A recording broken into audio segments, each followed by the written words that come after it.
Hello दोस्तों, आपका स्वागत है हमारे चैनल में। आज का जो टॉपिक है उसका नाम है साइको एनालिसिस। इसका क्या मतलब होता है? साइको मतलब कि हमारे ब्रेन से कुछ रिलेशन है, इसका एनालिसिस, उसका एनालिसिस करना।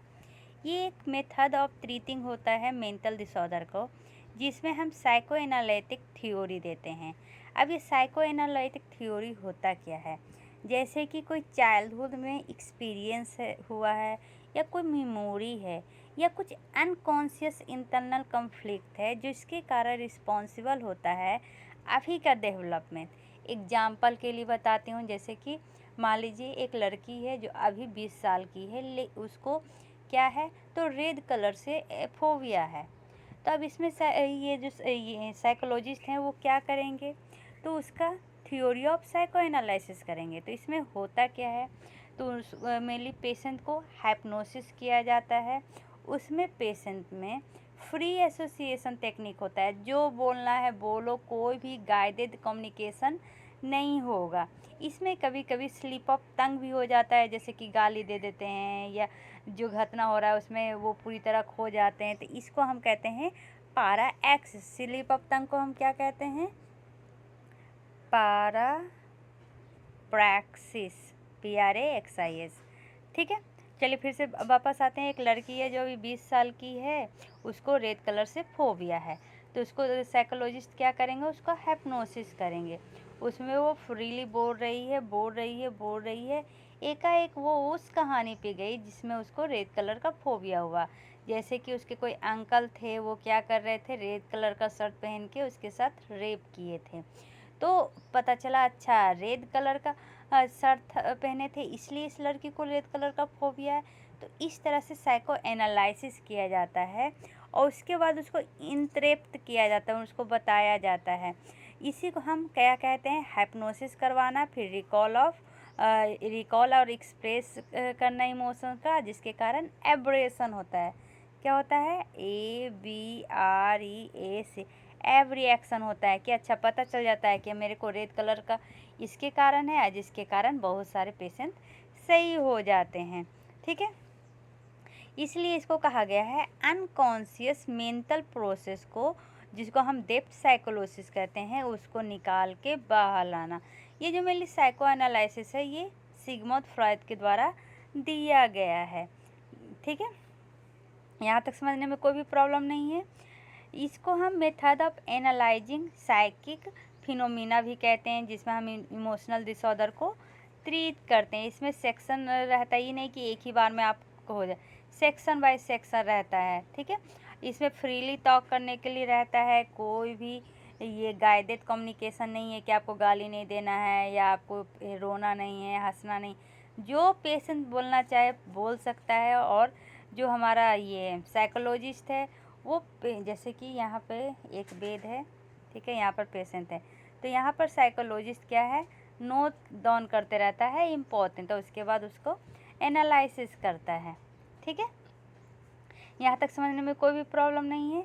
अब ये साइको एनालिटिक थ्योरी है, इसको साइकिक के अनुसार इसको 3 फंक्शन में बांटा गया है।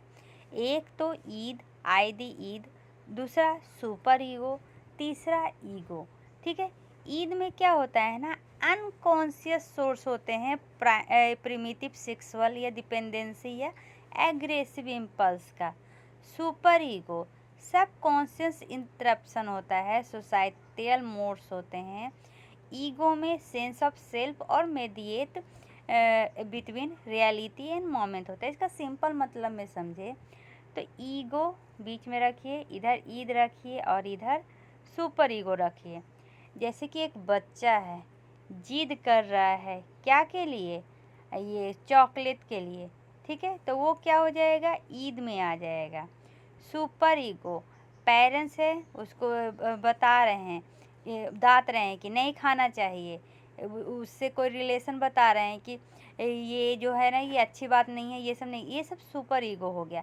और ईगो दोनों को बैलेंस करता है, वो ईद को भी बैलेंस करता है और सुपर ईगो को भी बैलेंस करता है। जैसे ये ईद को कैसे बैलेंस करेगा, तो चॉकलेट रो रहा है, सॉरी बच्चा रो रहा है चॉकलेट के लिए, तो ये समझाएगा कि ठीक है चॉकलेट खाना है आपको, खा लीजिए, लेकिन क्या होगा, इससे आपके टीथ में जर्म्स आएंगे जिससे आपको बीमारी होगी, फिर टीथ पेन होगा। इसलिए बच्चे को कम खाना चाहिए, बच्चा इसमें समझने का प्रयास करेगा। ठीक है। और ये सुपर ईगो को कैसे मैनेज करता है? तो जैसे कि हमारे बड़े जो हो जाते हैं वो सुपर ईगो में आ जाते हैं, उनको लगता है उन्हें जितना आता है सब आता है, तो उसको विनम्रता से सुनता है, सुनने में क्या जाता है। तो इस तरह से ईगो और सुपर ईगो तीनों होता है। ठीक है। अब जो हमारे ये सिगमंड फ्रॉइड हैं, इन्होंने एक और थ्योरी दिया था। उस थ्योरी का क्या नाम है? उसका नाम है टोपोग्राफिक थ्योरी ऑफ माइंड। ये 1900 में दिए थे। उनके बुक का नाम है इंटरप्शन ऑफ ड्रीम। मतलब अभी तक इन्होंने क्या क्या दिया है? तो साइको एनालिसिस दिया है, ठीक है, topographical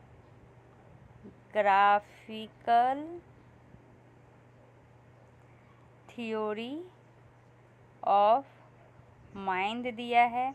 topographical theory of mind ये कहाँ पर दिया है? तो इनका एक बुक है जिसको कहते हैं इंटरप्शन ऑफ ड्रीम।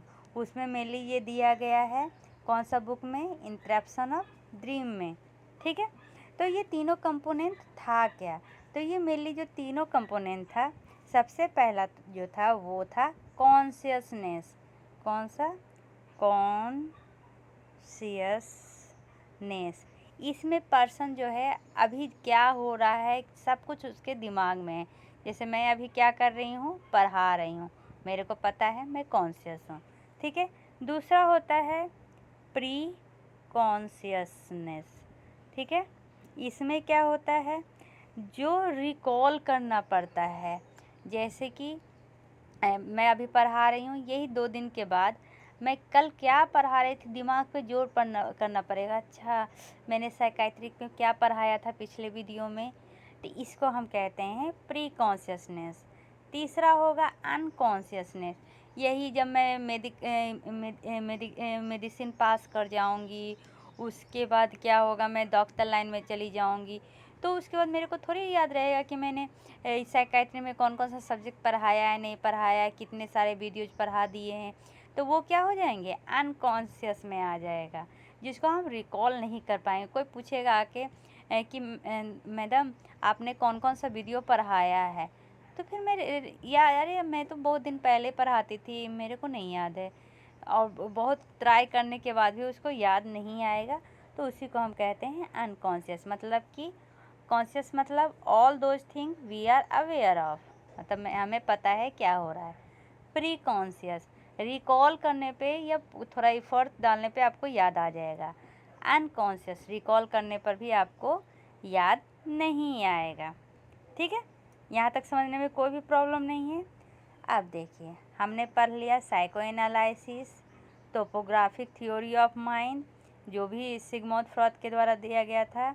उसके बाद पढ़ा कि इन्होंने कैसे अनकॉन्शियस को कॉन्शियस में बदला है हिप्नोसिस के द्वारा, फ्री एसोसिएशन और इंटरप्रिटेशन ऑफ ड्रीम करके।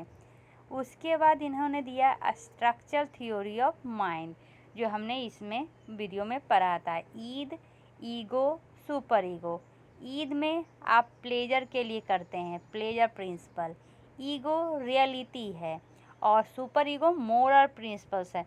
मतलब वो ऐसे समझ लीजिए, जो ईद है वो बच्चा है, ईगो है जो एडल्ट है, और सुपर ईगो क्या है? वो मोरल प्रिंसिपल्स है, मतलब कि बूढ़े लोग जो होते हैं वो।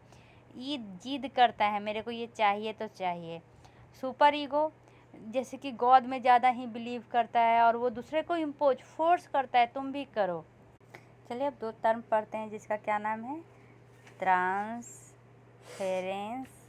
And counter transference. इसमें आपको याद कैसे रखना है?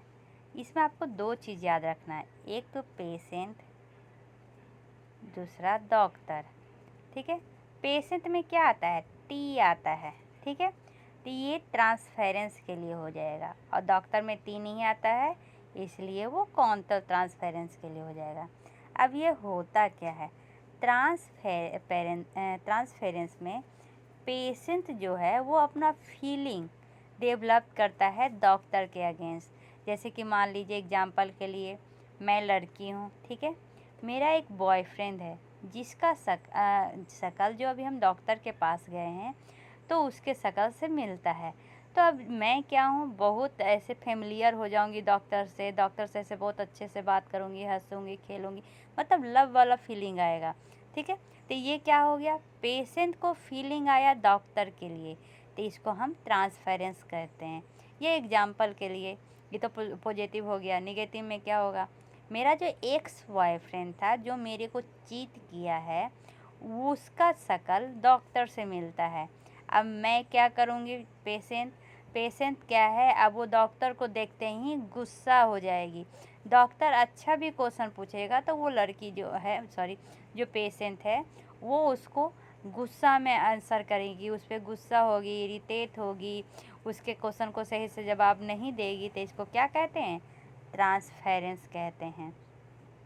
काउंटर ट्रांसफेरेंस, डॉक्टर जो है ना उसका फीलिंग डेवलप्ड होता है पेशेंट में, ठीक है।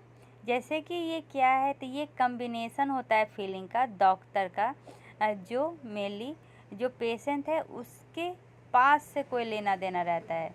जैसे कहने का क्या मतलब है, अब पेशेंट को देखा, ठीक है, ये पेशेंट ऐसा पेशेंट है जो, मान लीजिए मैं डॉक्टर हूँ, मेरी एक बेटी है या बेटा है, उसके लिए हम एक टीचर रखे थे, ठीक है। वो टीचर उसके बच्चे को बहुत मारता है, इतना मारता है कि उसके कारण उसका बच्चे को हॉस्पिटलाइजेशन होना पड़ा। अब वैसा ही दिखने वाला पेशेंट डॉक्टर के पास आया, तो डॉक्टर उसको देखते ही उस टीचर का याद आ जाएगा और वो पेशेंट से ट्रीट सही से नहीं करेगा। वो उससे ऐसे गुस्सा हो जाएगा, बिना मतलब के उसको डांटेगा। जैसे कि पेशेंट कह रहा है कि मेरे को क्या हो रहा है ना, कि मेरे को बीमार जैसा, क्यों हो रहा है, कैसे हो रहा है, क्यों तुमने यही किया होगा, वो मतलब कि गुस्सा से रिप्लाई कर रहा है। तो इसको हम क्या कहेंगे, काउंटर ट्रांसफेरेंस कहेंगे। चलिए अब पढ़ते हैं डिफेंस मैकेनिज्म। डिफेंस मैकेनिज्म पढ़ने से पहले एक और शुरू से एक स्टोरी टाइप का समझ लेते हैं, ठीक है। तो फ्रॉड ने ही, सिगमंड फ्रॉड ने ही मेनली दिया था साइको एनालिसिस। उनके अनुसार या तो एक आदमी में सेक्स हो सकता है या फिर एग्रीगेशन हो सकता है। सेक्स मतलब आप वो नहीं समझिए जो मेनली इंटरकोर्स होता है। सेक्स मतलब क्या होगा, सेक्सुअल ड्राइव। सेक्सुअल ड्राइव कहने का कोई भी ऐसा चीज़ कीजिए जिससे कि आपको प्लेजर हो, ठीक है।